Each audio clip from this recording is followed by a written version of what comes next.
Allah Ta'ala ni sebenarnya memang dia nak bagi. Dan kadang-kadang kita duduk saja pun dia bagi. Ada puan-puan berapa jam beribadah sebenar-benarnya daripada 24 jam? Kalau kira-kira berapa peratus kita beribadah daripada 24 jam ni, berapa peratus kita ambil masa? 30% beribadah daripada 24 jam tu. Tak sampai. Ha?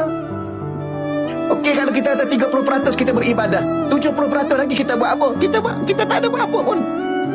Tapi kita dapat tak apa yang kita dapat? Banyak nikmat yang kita, sebenarnya nikmat pada diri kita ni tak pernah ada satu saat pun terlepas daripada nikmat.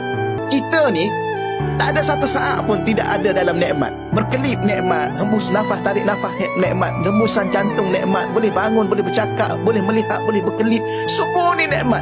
Boleh tidur, boleh bangun, boleh makan, boleh buang balik, semua sekali boleh bercakap, boleh berjalan sana, berjalan sini, sembang sana, sembang sini. Ini semua nikmat. Ada anak, ada isteri, ada keluarga, ada jiran-jiran, ada kawan-kawan ni. Ini nikmat. Sebab tu bila mana kita beribadah pada Allah, Allah minta sikit ibadah dia daripada solat 5 waktu ni. 1 waktu 5 minit aja Allah minta. Itu pun kerana Allah lah. Tak, itu pun kerana syurga juga lagi. Itu pun kerana pahala juga lagi.